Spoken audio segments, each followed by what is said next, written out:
Eu me chamo Lucas Reis, sou missionário da comunidade Canção Nova. Agora em janeiro, vai fazer 10 anos que eu entrei para a Canção Nova com muita alegria. E que bom, mais uma vez, poder acolher você. Nós estamos meditando esse acampamento da Canção Nova, acampamento Maranatá, que fala de maneira específica sobre a segunda vinda de Jesus, que tem um termo teológico, chama parousia. Então nós iremos meditar sobre a segunda vinda de Jesus. Mas antes de falar propriamente da segunda vinda de Jesus, eu quero convidar você a pensar com aquilo que os padres da igreja já falavam e trazer também aquilo que um santo da igreja chamava, que é São Bernardo de Claraval. São Bernardo de Claraval é um santo muito mariano, meditou muito sobre Nossa Senhora, e São Bernardo de Claraval, dentre as suas homilias, ele fez uma homilia específica nesse tempo do advento que nós estamos vivendo. E São Bernardo, ele diz não apenas de uma vinda de Jesus, ele não diz apenas da segunda vinda de Jesus. São Bernardo de Claraval, ele fala das 3 vindas de Jesus. Mas espera lá, né? Como assim 3 vindas de Jesus? Que heresia é essa? Não é heresia. Jesus vem 3 vezes. E São Bernardo, ele diz assim: Jesus veio pela primeira vez de maneira humilde, que nós celebramos no dia 25 de dezembro, que é o quê? É o Natal do Senhor. Então o Deus encarnado, o Verbo encarnado, se encarna no ventre da Virgem Maria, com aquele menino humilde, aquela criança, aquele recém-nascido no ventre da Virgem Maria. E nós meditamos no dia 25 de dezembro, é a primeira vinda de Cristo. Amém? Isso. E a segunda vinda de Cristo, nós não sabemos a data. O próprio Jesus disse que ele não falaria o tempo, ele não falaria quando, ele apenas daria sinais e queria que nós estivéssemos preparados para a sua vinda. E a segunda vinda de Cristo, ele não virá como a primeira, humilde, como uma criança, não. A segunda vinda de Cristo, ele virá glorioso, ele virá juiz, como nós meditamos no credo. Ele virá para julgar os vivos e quem? Os mortos, isso mesmo, ele virá para julgar os vivos e os mortos. E São Bernardo de Claraval, ele traz não apenas essa primeira vinda de Cristo, humilde, recém-nascido, uma criança, não traz apenas a reflexão da segunda vinda definitiva de Jesus, mas São Bernardo, ele traz uma terceira vinda de Cristo, que entre a primeira vinda, no dia 25 de dezembro, que nós meditamos da sua encarnação, e entre a sua segunda vinda, que é gloriosa, que é definitiva, existe uma graça e uma vinda de Jesus, que é intermediária, diz São Bernardo, que ele chama a graça intermediária. É Jesus que vem por sua graça, é Jesus que vem em cada detalhe da sua vida. E aqui, nós já começamos a prestar atenção nos detalhes. Talvez você está ouvindo sobre a segunda vinda de Jesus, e existem muitos livros, filmes, que colocam de fato como essa questão apocalíptica, para nós termos medo da segunda vinda de Cristo. Você que é católico, levanta a mão. Quem é católico aqui? Quem que está esperando a vinda de Jesus, levanta a mão. Você que está em casa, você que me acompanha pela internet, pela TV, você está em casa. Nós estamos aguardando a vinda de Cristo. Então a vinda definitiva de Jesus, a sua segunda vinda, não é para nos causar medo simplesmente, não é para nos causar pavor simplesmente. Só que, meus queridos, existe um detalhe que nós temos que estar atentos, porque se você não estiver atento a graça de Deus que vem, como diz São Bernardo, a essa graça intermediária que vem pelos sacramentos, que vem pela ação do Espírito Santo, que vem pela palavra de Deus, que vem pela Eucaristia, essa graça intermediária, se você não estiver atento a essa graça intermediária, você não vai conseguir se preparar para a vinda definitiva de Jesus. Então essa graça através da Bíblia, essa graça através da Eucaristia, essa graça através dos meios que a igreja nos proporciona, são vindas de Cristo. E Santo Agostinho, ele dizia assim: eu tenho medo, e olha que Santo Agostinho fala, ele não diz, eu tenho medo de Jesus glorificado vir, não. Santo Agostinho, ele não dizia, eu tenho medo da parousia, não. Santo Agostinho, ele falava assim, eu tenho medo da graça que passa.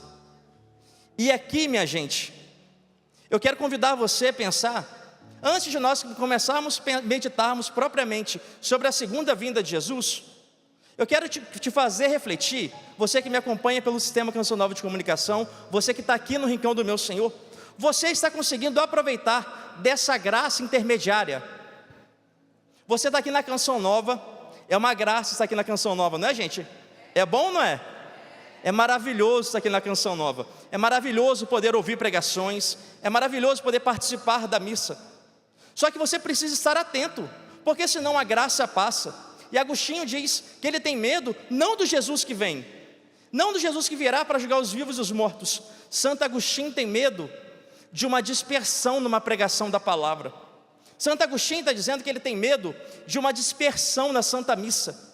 Santo Agostinho está querendo dizer para mim e para você que ele tem medo de uma visita que talvez você está vivendo, de uma enfermidade na sua família, de um luto, de algum momento de dor que você está vivendo. E Santo Agostinho nos diz: eu tenho medo, não medo da doença, não medo do luto, não medo da enfermidade. Ele diz que ele tem medo da graça que Deus proporciona através desses momentos. Porque, minha gente, se nós não estivermos preparados para essa vinda intermediária de Deus que vem por sua graça, nós não estaremos preparados para a sua vinda gloriosa. Daqui a pouco nós teremos a Santa Missa, e aqui eu quero fazer uma pergunta para você: quem aqui está em estado de graça e vai comungar na Santa Missa? Veja, só pelo fato de você estar em estado de graça, de você poder receber Jesus na Eucaristia, já é um grande sinal de que você está começando, já está preparado para receber Jesus glorioso.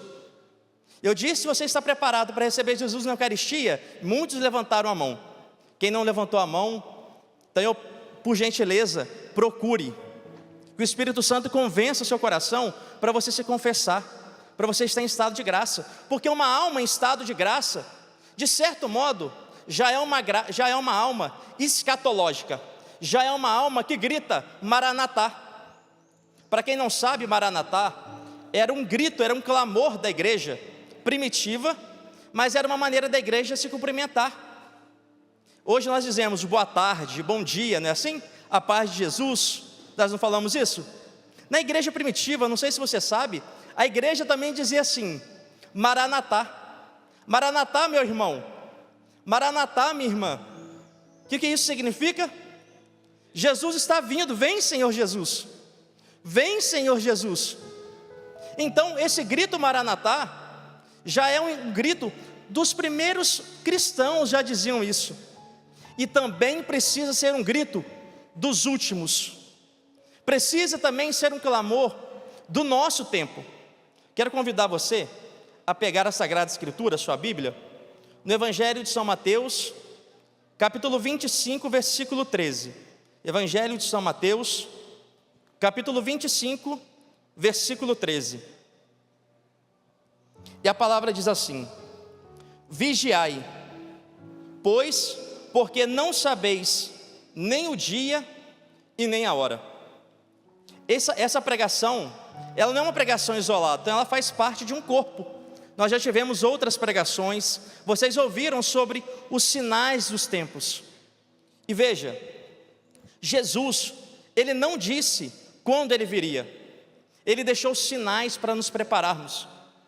E a questão da vinda de Cristo não é tanto sobre os sinais apenas, é sobre o despertamento da igreja, porque Jesus virá não para uma igreja adormecida, Jesus virá para uma igreja acordada. Cutuca esse irmão, essa irmã, fala assim: acorda, meu irmão, acorda, minha irmã, porque Jesus virá para uma igreja acordada. Sim, uma igreja, aí você pode pensar talvez a sua diocese, sim, a igreja, a Canção Nova, mas deixa eu dizer, sim, também a sua igreja doméstica, o seu lar, a sua casa, a sua família, precisa estar acordada, precisa estar vigilante.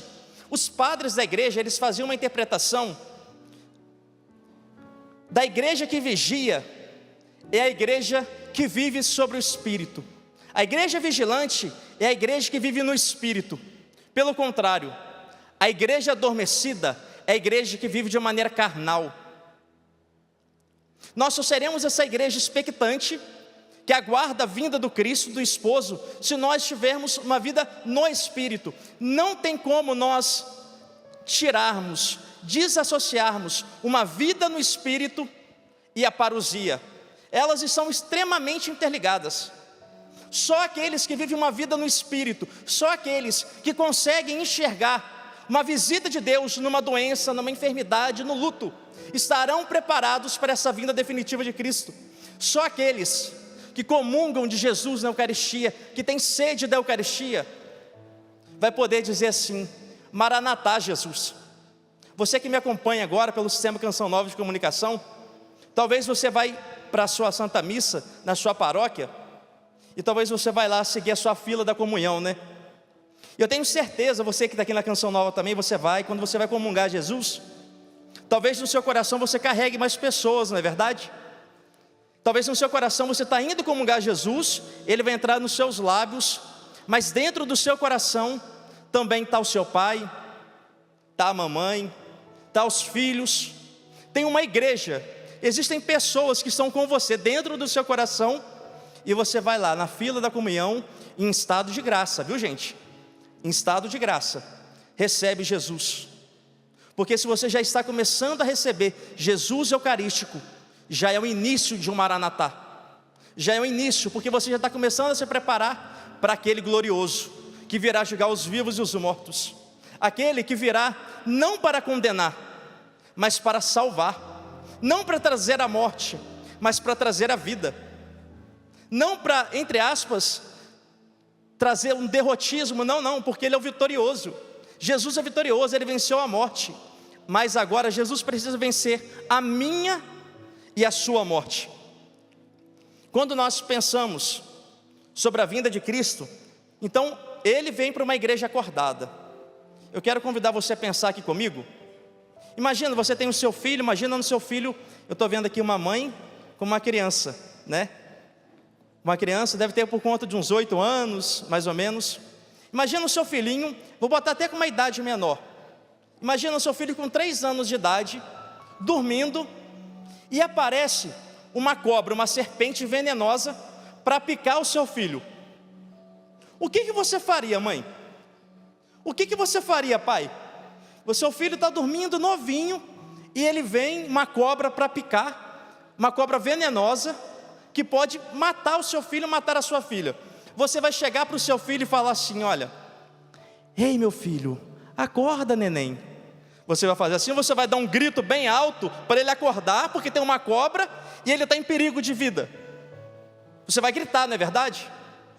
A igreja, Deus na sua bondade, percebeu que a humanidade estava também prestes a ser picada, não por uma cobra venenosa que pode gerar morte física. Deus percebeu e Deus identificou que a sua igreja, que o seu povo estava prestes a ser picado por uma cobra ainda pior, não uma cobra que gera apenas morte física. Deus entendeu que o seu povo estava prestes a ser morto para aquela primitiva serpente, no qual o próprio Deus colocou inimizade entre o homem, entre a mulher e a serpente, pelo próprio demônio, pelo próprio mal, pelo próprio pecado. Então, se seu filho está prestes a morrer, você vai dar um grito, vai falar alto para ele acordar, para ele despertar, para ele não ser picado por essa cobra. Do mesmo jeito, Deus não levanta uma voz pequenininha, Deus não levanta uma voz fraquinha, não, Deus levanta uma voz, e essa voz para nós iremos pegar no Evangelho de São Mateus, capítulo 11, versículo 12, é uma voz que grita no deserto, é uma voz, não uma voz fraquinha, não, Deus levanta uma voz para chacoalhar o seu povo, Deus levanta João Batista para preparar aquele povo para a sua primeira vinda. Deus não levanta uma pessoa muito acomodadinha, não, Deus levanta um homem violento, não violento por agressão física, Deus levanta um homem violento no espírito, para chacoalhar aquele povo, porque ele estava vindo, porque o Messias estava vindo. E eu quero convidar você a pegar no Evangelho de São Mateus, capítulo 11, versículo 12. Evangelho de São Mateus, capítulo 11, versículo 12. Deus levanta uma voz. Deus percebeu que nós éramos esses filhos frágeis, que estávamos adormecidos numa vida carnal, que estávamos adormecidos numa vida de pecado, e Deus fala assim: não, eu preciso chacoalhar esses meus filhos, porque eles estão prestes a se perder, porque eles não apenas vão morrer de morte física, eles podem morrer de morte eterna. Então eu preciso levantar uma voz, eu preciso de alguém que chacoalhe, e isso é o profeta. O profeta é um homem que chacoalha a mornidão alheia. O profeta é alguém que chacoalha a tibieza alheia. Para quem não sabe, tibieza é mornidão. Sabe aquela pessoa que está mais ou menos na igreja, que vai numa missa domingo no mês, falta 3 missas no domingo, que confessa às vezes uma vez no ano, aí Deus faz o seguinte, Ele chacoalha, Deus levanta a igreja através de um homem, através de uma voz que nós iremos escutar agora. Evangelho de São Mateus, capítulo 11, versículo 12. Mas antes, eu quero convidar você a gente começar a ler do versículo 2. Tendo João em sua prisão, ouvindo falar das obras de Cristo, mandou-lhe dizer pelos seus discípulos: sois vós aquele que deve vir, ou devemos esperar por outro? Respondeu Jesus: ide e contai a João o que ouvistes e o que vistes: os cegos veem, os coxos andam, os leprosos são limpos, os surdos ouvem, os mortos ressuscitam, o evangelho é anunciado aos pobres. Bem-aventurado aquele para quem eu não for ocasião de queda. Tendo eles partido, disse Jesus à multidão a respeito de João: que fostes ver no deserto? Um caniço agitado pelo vento? Que fostes ver então? Um homem vestido com roupas luxuosas? Mas os que estão revestidos de tais roupas vivem nos palácios dos reis. Então, por que fostes para lá? Jesus está indagando. Para ver um profeta? Sim, digo-vos eu, mais que um profeta. É dele que está escrito: eis que eu envio um mensageiro diante de ti, para te preparar o caminho. Em verdade eu vos digo, entre os filhos das mulheres não surgiu outro maior que João Batista. No entanto, o menor no reino dos céus é maior do que ele. Desde a época de João Batista até o presente, o reino dos céus é arrebatado à força, e são os violentos que o conquistam, porque os profetas e a lei tiveram a palavra até João. E se quereis compreender, é ele, o Elias, que devia voltar. Quem tem ouvidos, ouça. Palavra da salvação.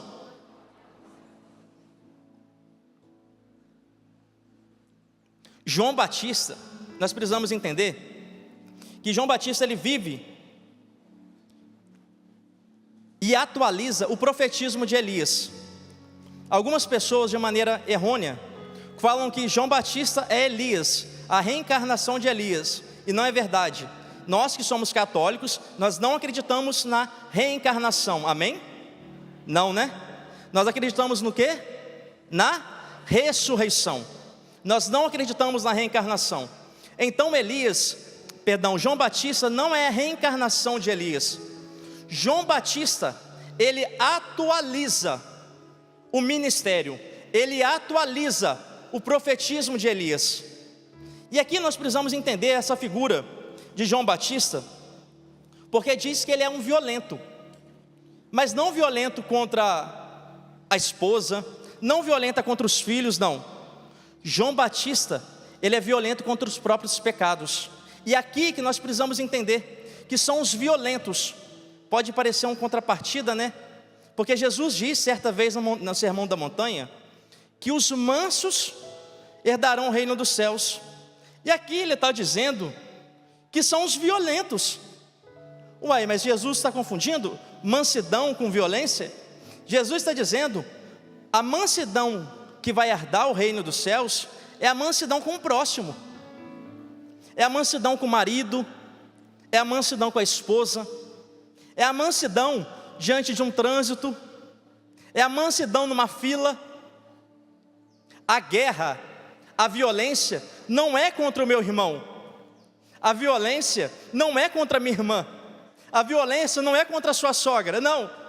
A violência é contra você mesmo. A violência daqueles que herdarão o reino dos céus é a violência contra o seu pecado. E aqui você precisa entender, porque para você começar a combater os seus pecados, você precisa ter um plano de vida espiritual. E que plano é esse, Lucas? Você precisa entender aonde que o calo aperta, aonde é a sua dificuldade. Veja, Teresa d'Ávila, ela entendeu que a dificuldade dela estava na dispersão. A dificuldade dela estava na dispersão. A dificuldade de Francisco de Assis estava nas riquezas. As dificuldades de Santo Agostinho estavam no pecado da carne, na luxúria. E deixa eu perguntar para você, igreja que está acordada, igreja que não está sonolenta, igreja que está expectante no Senhor, você consegue identificar quais são as suas fraquezas? E eu vou trazer aqui só uma, de Santa Teresa d'Ávila. Ela tinha muita dispersão. Para quem não sabe, Santa Teresa d'Ávila era uma carmelita. Ela ajudou na reforma do Carmelo. E Santa Teresa d'Ávila tinha muita dificuldade na oração. Ela se dispersava muito. E uma vez Teresa d'Ávila estava rezando na capela, e ela não sentia a presença de Deus. Não era física a presença de Deus, e não era sensitiva a presença de Deus para Teresa. E ela falava assim: mas mesmo assim, Jesus, eu não te sentindo, mesmo assim, Jesus, no deserto da vida espiritual, Jesus, eu vou continuar te adorando. E sabe o que Teresa fazia? Ela sentava na capela para adorar Jesus Eucarístico, não sentia por nada a presença de Deus, mas Teresa estava lá na capela adorando. Teresa era perseverante. E uma vez ela falou: Senhor, já que eu não te sinto na minha vida, eu vou ficar aqui na capela e vou começar a contar os tijolos. E Teresa estava lá adorando Jesus na capela, contando quantos tijolos tinha. Está lá Teresa contando. Certa vez depois, Teresa d'Ávila passou por aquele deserto espiritual, e ela teve uma revelação mística de Jesus, que chegou para ela e falou: muito bem, Teresa, você me adorou, minha filha. E Teresa perguntou assim: mas Senhor, qual foi a vez que eu mais te adorei? Quando foi, Jesus, que eu mais te amei? Quando eu senti arrepio na sua presença? Quando eu chorei, Jesus, na sua presença? Dizia Teresa para Jesus.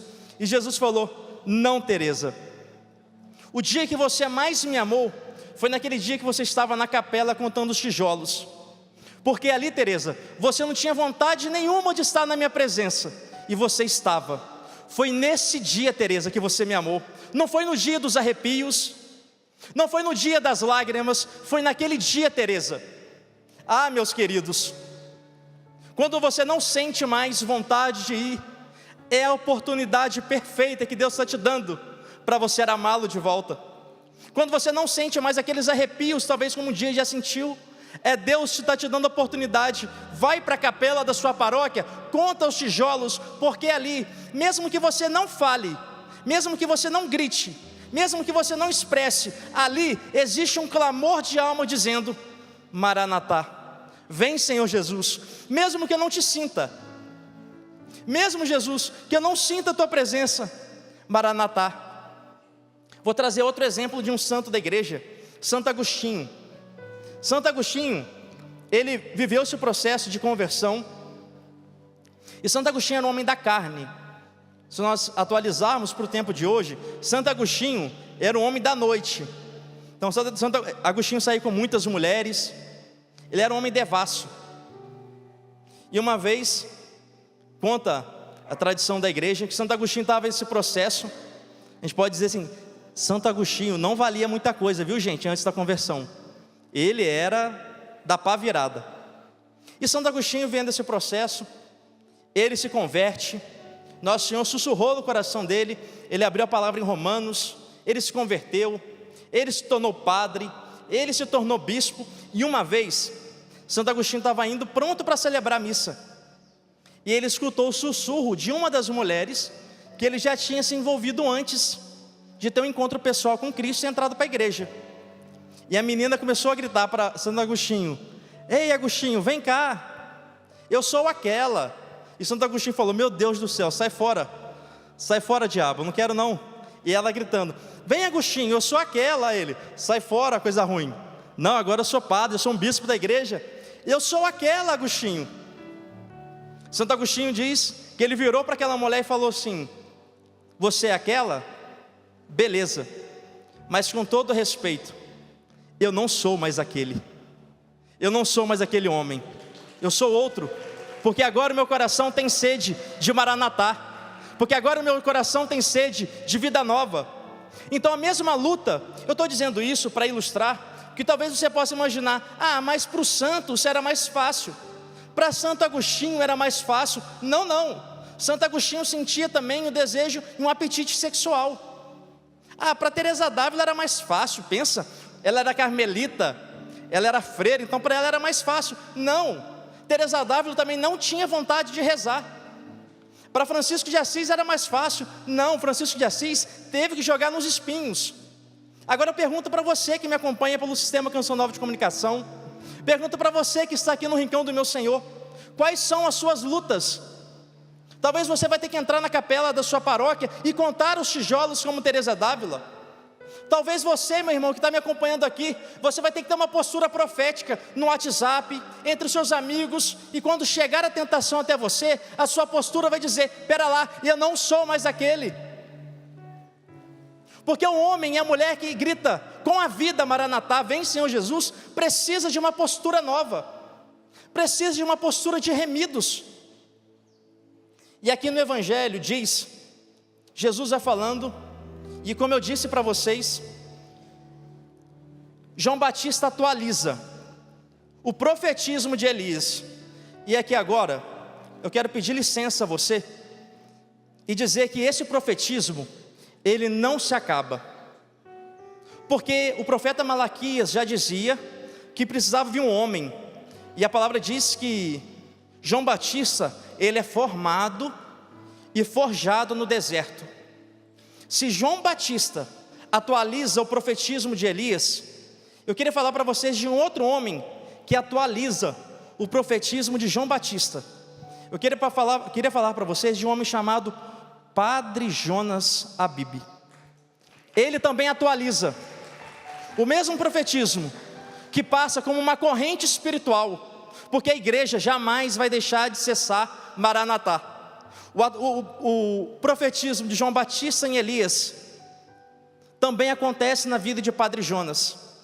Padre Jonas entende, fala para a comunidade de Canção Nova, diz assim: assim como João Batista teve a missão de preparar um povo bem disposto para a sua primeira vinda, Padre Jonas fala para mim, Canção Nova, Padre Jonas fala para Milena, Padre Jonas fala para todos aqueles que são Canção Nova, e a Canção Nova, por isso que nós estamos nesse acampamento, porque a Canção Nova, enquanto a Canção Nova existir, haverá um grito Maranatá, que independe, meus queridos, de um acampamento. Porque o grito Maranatá, ele não se dá apenas com o microfone, que é importante. O clamor Maranatá da Canção Nova, ela se dá sobre o coração de cada consagrado e consagrada que sangra, que passa por um momento de luto, de dor, do seu coração também, que ainda continua dizendo Maranatá. Jesus diz no Evangelho: o que vocês vão ver em João Batista? João Batista está no deserto. Veja, minha gente, humanamente falando, que atrativo tinha João Batista? Porque nós procuramos o conforto, não é verdade? E aqui eu quero perguntar para vocês, aquilo que Jesus perguntou: o que vocês estão fazendo no deserto atrás de João Batista? Lá está calor, lá no deserto. Com todo respeito, está quente aqui ou não, gente? Está quente. O que vocês estão fazendo na Canção Nova? E Jesus diz: João Batista, ele não era como os reis que se vestiam. Pelo contrário, esses reis, eles estão nos palácios. Porque a Canção Nova, ano após ano, acampamento após acampamento, enche de pessoas. Porque vem pessoas do Brasil e do mundo inteiro na Canção Nova? Porque as pessoas identificaram que em João Batista existia um profeta, que em João Batista existia verdade. Na Canção Nova também existe profecia. Na Canção Nova você pode sentir calor, como aqueles homens sentiam calor no deserto atrás de João Batista. Nós, claro, nós queremos preparar o melhor ambiente possível, o mais fresco. Nós estamos atrás de uma melhor estrutura para vocês. E nós trabalhamos para isso. Mas deixa eu te falar uma coisa, mesmo que a Canção Nova não tenha a melhor estrutura do mundo, a Canção Nova tem algo para você.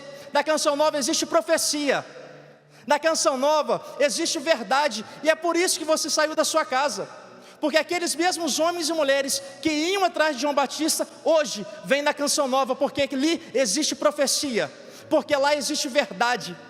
E que bom que você veio. João Batista foi forjado aonde? No deserto. A vida do Padre Jonas também foi forjada no deserto. E eu queria trazer 3 momentos na vida do Padre Jonas que ele também foi forjado no deserto. Uma no início da sua vida. Padre Jonas quase morreu quando estava no ventre da sua mãe, tanto que a sua mãe consagrou Padre Jonas a Dom Bosco. Para quem não sabe, Padre Jonas entrou nos Salesianos, que foi fundado por Dom Bosco. Padre Jonas, ele era gago. Olha o deserto daquele menino, que queria ser padre, que queria ser um cantor, que queria pregar, mas era gago. E Deus curou a gagueira de Padre Jonas, do menino Jonas. Padre Jonas viveu desertos. Ele era, como eu disse, salesiano, saiu dos salesianos e começou essa obra, Canção Nova. Padre Jonas viveu o deserto no fim da sua vida. Lembra quando eu falei no início da pregação que Jesus vem pela sua graça intermediária, através da Sagrada Escritura, da Bíblia, através da Eucaristia?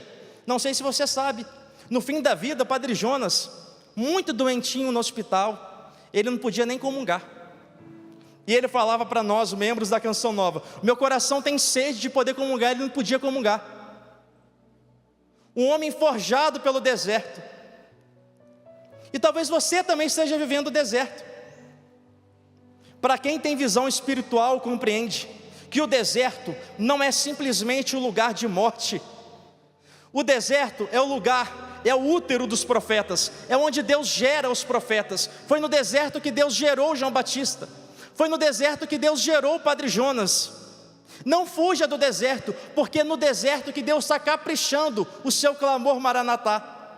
Não fuja do deserto da sua família, não fuja do deserto da sua casa. Quando aquela coisa aperta, sabe? Não fuja, porque Deus está preparando um lindo clamor. Mesmo que a sua voz, como a minha, não seja tão agradável como a das meninas que cantam. Se eu pegar para cantar, meu Deus, vai ser muito ruim. Mas é um cântico espiritual. Não é apenas uma voz física. É um cântico espiritual que Deus quer forjar em você, que Deus quer cantar em você um canto novo de Maranatá. Vem, Senhor Jesus. Vem, porque eu estou te esperando. Vem, porque eu te aguardo. E esse clamor que começou em Elias no Antigo Testamento, que perpassa João Batista, ele que faz a transição do Antigo para o Novo Testamento, esse mesmo clamor que passou por Padre Jonas. E deixa eu dizer, esse clamor da igreja nunca vai cessar. E esse clamor mais específico de Padre Jonas Abib, de Canção Nova, nunca vai cessar, por 2 motivos. Me pergunta, por que, Lucas? Não ouvi, por quê? Esse clamor da igreja não cessa por 2 motivos. Primeiro, porque aquilo que um profeta faz na terra, que tem caráter sobrenatural, aquilo que é natural, não tem poder de apagar características sobrenaturais sobre a terra. E por um segundo motivo, o clamor que Padre Jonas fez, ele deixou um legado chamado Canção Nova. E Deus continua na sua generosidade, chamando pessoas para ecoar essa voz. Então Deus me chamou lá na minha cidade, interior do Rio de Janeiro, Santo Antônio de Pádua. Deus chamou as minhas irmãs de comunidade, o meu irmão de comunidade que está aqui. E Deus continua ressoando pessoas, chamando pessoas. Eu quero abrir um parênteses aqui para você. Eu trabalho na Canção Nova, no vocacional. Se vocês soubessem o número de pessoas que começaram a entrar para a Canção Nova depois que o Padre Jonas morreu, vocês não têm ideia. Irmãos colaboradores nossos, que tocam com a gente, pessoas próximas da Canção Nova, que chegaram para mim e falaram: Lucas, eu não sei dizer, eu não sei explicar, mas depois que o Padre Jonas faleceu, parece que eu me sinto mais atraindo ainda a Canção Nova. Sabe por que isso? Porque o clamor de um profeta não passa. Deus continua também tocando no seu coração, na sua alma, dizendo Maranatá. E se Deus te chama a gritar Maranatá dentro da Canção Nova, deixa eu dizer, venha, bem-vindo, bem-vinda. Ou se Deus te chama a cantar Maranatá na sua família, no seu lar, continua, porque Deus te forja no deserto. É lá que Deus forja os homens e mulheres de Deus. Fugir do deserto é fugir dos meios que Deus concede de um verdadeiro profetismo. Fugir do deserto da sua família, fugir do deserto da sua casa, é fugir dos meios sobrenaturais que Deus te dá. Eu disse que o deserto é um útero. Pergunta para uma mãe que vai nascer, a mãe que está grávida, que vai nascer um filho: dói ou não dói, gente? Dói. É uma dor, não é? Mas existe alegria maior depois que você, para quem é mãe, que levanta a mão, quem é mãe? Dói, né, mães? Sai uma criança, sente aquela dor, fica de resguardo, mas depois que você pega o seu filho e a sua filha no colo, você até esquece daquela dor, não é verdade? Se a dor física ela some, deixa eu dizer, a dor moral que você está sentindo também, a dor espiritual, a dor física que você sente, por uma enfermidade, por uma perda, por uma morte, nós iremos nascer para a vida eterna. E aí, meus queridos, não vai ser você que vai ser a mãe ou o pai de pegar a criança. Ali, minha gente, nós seremos os filhos que seremos carregados pela mãe do céu, a Virgem Maria. Lá nós seremos os filhos que seremos pegados pelo Pai do céu. E lá a igreja diz em Apocalipse, lá não haverá choro, lá não haverá dor, lá não haverá lágrimas, porque aqueles que resistiram até o sangue, por aqueles que não fugiram, tiveram coragem de resistir no deserto da vida, um dia vão herdar a bem-aventurança eterna, um dia vão herdar a alegria eterna. E aí, minha gente, a dor da saudade é só passado, as lágrimas é só passado, porque Deus será tudo em todos. Amém? Dando continuidade aqui, eu quero convidar você a pensar no seguinte: se João Batista, para nós começarmos a concluir essa pregação, se João Batista começa a preparar um povo bem disposto, e eu falei aqui dos desertos que o Padre Jonas viveu, e que também João Batista viveu, você é chamado a também ecoar essa voz, Maranatá. A igreja dos fins dos tempos não pode ser diferente da igreja primitiva. Eu disse que na igreja primitiva eles saudavam dizendo Maranatá, vem Senhor Jesus. No seu coração precisa ter essa expectativa, essa alegria de encontrar Ele, essa alegria. Então somente aqueles homens e mulheres que forem batizados no Espírito Santo, como eu disse, parousia, igreja acordada, igreja no Espírito, igreja adormecida, igreja sonolenta, igreja que vive na carne. Só uma igreja no Espírito, que vive sob o impulso do Espírito Santo, vai poder dizer Maranatá. Pergunta para esse irmão, para essa irmã que está do seu lado, você está disposto a afinar o seu clamor Maranatá? Pergunta para ele, você está disposto a ser corajoso, a ser corajosa e não fugir dos desertos da vida? Pergunta. Agora pega na mão dessa pessoa, levanta ela, levanta ele, para nós rezarmos juntos. A igreja dos fins dos tempos, a igreja que grita Maranatá, precisa continuar ecoando esse clamor, até que Ele venha, nós iremos resistir, até que Ele venha, até que o Senhor venha, Deus, nós estaremos aqui. Talvez você pode olhar para o lado, para a sua família, para a sua casa, existem pessoas que, talvez você queria segurar na mão aqui, como está segurando na mão de uma pessoa, talvez você queria que fosse o papai, a mamãe, um irmão, uma irmã, um amigo, uma amiga, um filho, uma filha, e essa pessoa não está segurando a sua mão, mas agora, o seu clamor ao alto, como diz a liturgia da igreja, com os corações ao alto, Deus vai encontrar também os nossos familiares, Deus vai chacoalhar a nossa casa, chacoalha o seu lar, com um profetismo de testemunho. Antes de sermos pregadores, Deus nos chama a ser mártires. A palavra mártir é testemunha. Não vai ser tanto pela altura da sua voz que você vai convencer os seus, vai ser pela intensidade do seu testemunho.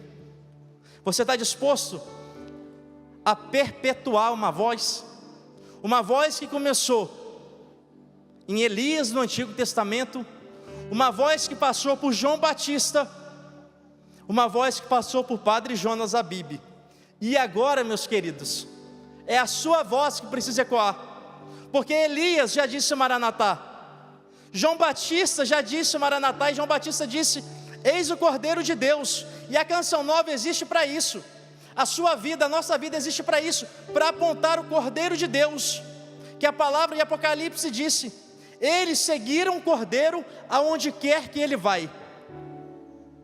Agora esse clamor de Padre Jonas, Maranatá, precisa ser ecoado na sua vida, porque a Canção Nova existe para preparar um povo bem disposto para a segunda vinda de Jesus. A Canção Nova existe para te preparar para a vinda de Cristo, e você sendo preparado para a vinda de Cristo, você prepara outros. Percebe a dinâmica espiritual?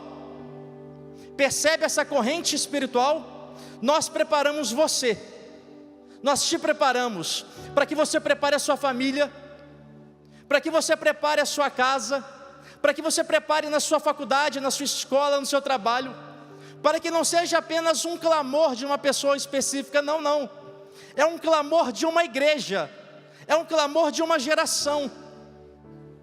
E eu te pergunto, Deus pode contar com o seu clamor? Deus pode contar com a sua voz? Deus pode contar com o seu testemunho? Se Deus pode contar com você, ergue seus braços. Nós iremos rezar. Senhor, nós estamos diante de Ti, e nós queremos, Senhor, com a nossa voz, nós queremos, Senhor, com a nossa vida, dizer: Maranatá, vem, Senhor Jesus. O meu coração te espera, o meu coração te deseja, Jesus. E na medida que o Senhor cria no meu coração essa expectativa, cria também na minha família, Jesus, cria na minha casa, cria na Canção Nova, cria na Tua igreja, Senhor, esse clamor Maranatá. Não tira, Senhor, dos nossos lábios esse clamor, porque nós nascemos para isso, Jesus. Nós nascemos para isso, nós nascemos, Senhor, para preparar esse povo. Então prepara, Jesus, pela ação do Espírito. Então prepara, Espírito Santo, esse povo.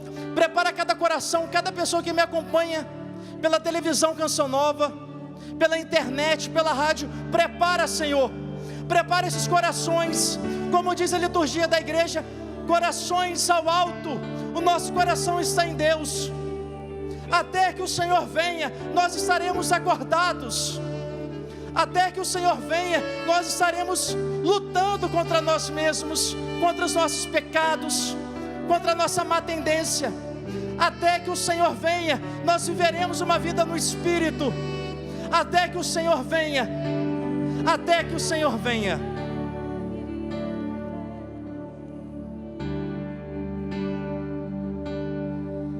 O Senhor virá,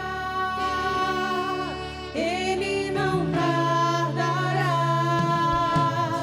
Que eu seja santo, santo, santo, pois Deus é santo, santo, santo. Que a santidade da minha vida apresse o Senhor e Ele logo virá.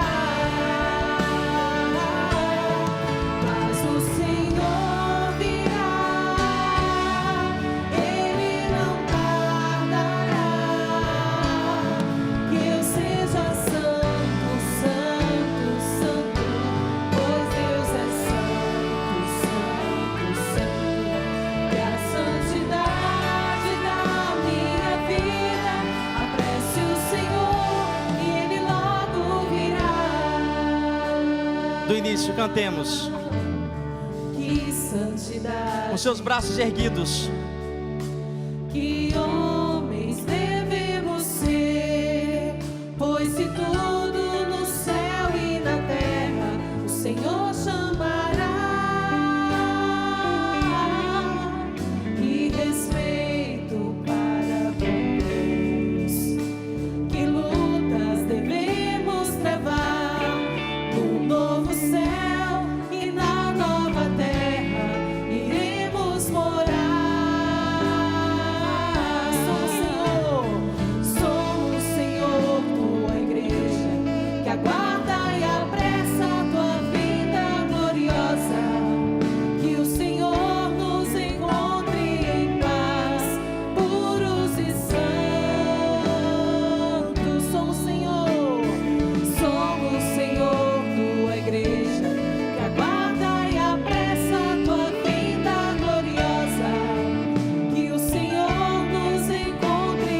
com seus braços erguidos lá em cima. Nós não podemos nos fazer santos. A santidade de vida é obra do Espírito. Então opera, Espírito Santo, em nós. Com seus braços erguidos, opera em nós, Espírito Santo, essa obra de santidade, essa obra, Senhor, de rompimento com o pecado, com as obras das trevas. Então realiza em nós, Espírito Santo, e tira de nós, corta em nós uma vida da carnal, Senhor, que nascemos no Espírito, Senhor, que nascemos no Espírito, Senhor. Realiza em nós essa obra de santidade, e tudo aquilo que é carnal, que é pecaminoso, desfaz agora, Espírito Santo. Desfaz aquilo que é mácula, aquilo que é pecado, aquilo que é sujeira. Porque a igreja dos fins dos tempos precisa ser a igreja de santidade, precisa ser a igreja santa. E nos purifique, Senhor. Nos purifique, purifique o nosso clamor. E antes de purificar o nosso clamor, purifique a nossa vida, Senhor. Assim como o Senhor purificou os lábios do profeta Isaías, nos purifique, Senhor, nessa hora. Isso, com os seus braços erguidos, peça essa obra de regeneração espiritual. Essa obra de regeneração espiritual. Nós queremos nascer, Senhor, e para estar preparado para a Tua vinda, Jesus, para estar preparado para a Tua volta gloriosa e definitiva. Nós queremos, como igreja, Jesus, estarmos limpos daquilo que Te ofende, limpos dos pecados, Senhor, mas abertos à Tua graça, abertos à Tua unção, abertos ao Teu mover. Encontre em nós, Senhor, em nós que estamos aqui nesse rincão do meu Senhor. Encontre, Jesus, naqueles que estão em casa. Realiza em nós, Senhor, essa atmosfera espiritual. Desperta, Jesus, aqueles que estão adormecidos, aqueles que já tiveram um encontro contigo e entraram para uma vida de tibieza. Realiza, Senhor, essa obra de libertação. Nos livre, Jesus, da tibieza. Nos livre, Jesus, de uma vida morna. Porque a Tua palavra diz que desde João Batista até hoje, o reino dos céus é dos violentos. Nos tira, Jesus, de uma vida apática. Nos livra, Jesus, de uma vida adormecida. E acorda em nós. Desperta em nós, Senhor, essa obra do Espírito. Desperta em nós, Senhor, essa obra do Espírito. Você que ora em línguas, vai soltando a sua voz. Gera, Espírito Santo, despertamento espiritual. Desperta-nos, Senhor. Nós não queremos ser uma igreja adormecida, não, Senhor, mas uma igreja acordada. Não uma igreja morna, Jesus, mas uma igreja fervorosa. Não uma igreja apática, Jesus, mas uma igreja entusiasmada pela Tua vinda. Realiza, Espírito Santo, essa obra. Batiza no Senhor no Teu Espírito.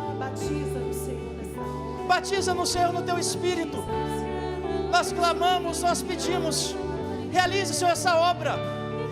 Realize, Senhor, essa obra. É obra Tua, Jesus. O Senhor é o maior interessado em preparar esse povo, Jesus. O Senhor é o maior interessado em preparar essa geração. Então prepara, Espírito. Então prepara, Espírito. Aqui na Canção Nova, pelo sistema Canção Nova de comunicação, Tu és Senhor, Jesus. Tu és o Kyrios. Realiza, Espírito, essa obra. Essa obra não é força das nossas mãos, não. Essa obra é graça Tua, Deus.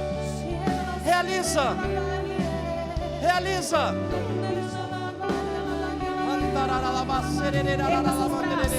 Em nome de Jesus, ore mais um pouco em línguas. Vamos deixar que o Espírito Santo nesta hora continue fazendo essa transformação no nosso interior, porque nós queremos ser, sim, Senhor, um povo que espera a Sua segunda vinda. Nós não queremos ser um povo frouxo, nós queremos ser um povo como João Batista. Dai-nos essa graça, Espírito Santo. Venha encher o nosso interior da Tua presença, Espírito Santo de Deus. Nós queremos Te esperar, Jesus, com alegria, firmes na provação,